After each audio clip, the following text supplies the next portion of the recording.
Do you remember Ty the Tasmanian Tiger? Imagine, the year is 2002, 1 year after America's most desperate and remembered day. 9/26/2001, the premiere episode of Star Trek Enterprise. Excuse me, is this man dead? But more importantly, it's 2002, and Ty the Tasmanian Tiger just came out. I was 10 years old, and I didn't play the game, because I was too busy watching cartoons on the Kids WB. But sometime later, when I was around 13 years old, the stars aligned, and I got my hands on this gem of a game. And when I say gem, I mean the kind of gem that is still stuck inside a bunch of other shittier rock, and you gotta chip away at it until you can get to the center of the Tootsie Pop, and at the center you find the creamy filling that is Ty the Tasmanian Tiger. He was always there, watching, waiting, biding his time for the HD Switch remaster. He hoped you'd forget, but I haven't forgotten. And now you'll remember too.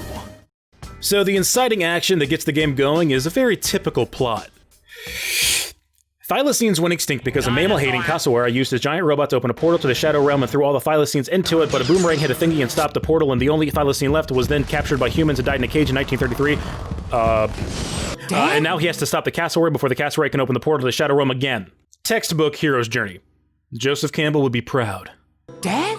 So, Ty looks like a Sonic OC, and without doing any research at all, I think that was probably on purpose.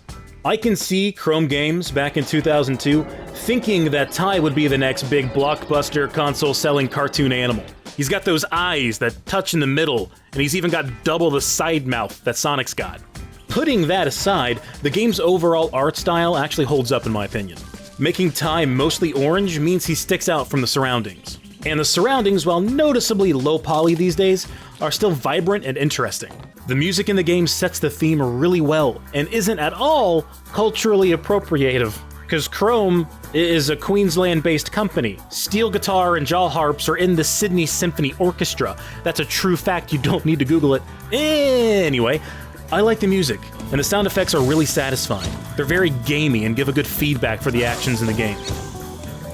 Speaking of actions in the game, Ty the Tasmanian Tiger is an action platformer. So you spend your time in the game jumping and swimming and biting and ranging and fighting the fucking camera all the damn time. I hate the camera. Moving on, the controls are actually fine. Ty actually feels pretty good to control. He's a little slidey sometimes, but most of the missed jumps are due to user error.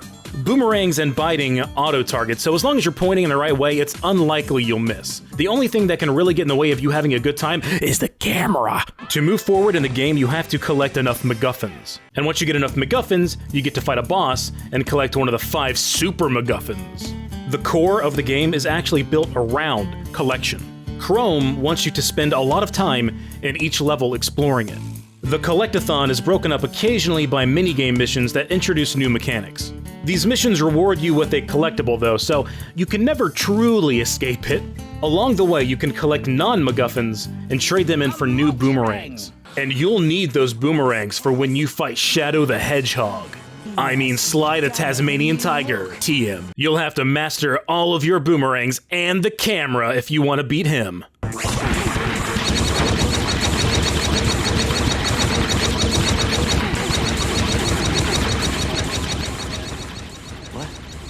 So now that we've all remembered Ty the Tasmanian Tiger, or just learned about it, does it hold up to a future that's nearly 2 decades after its release?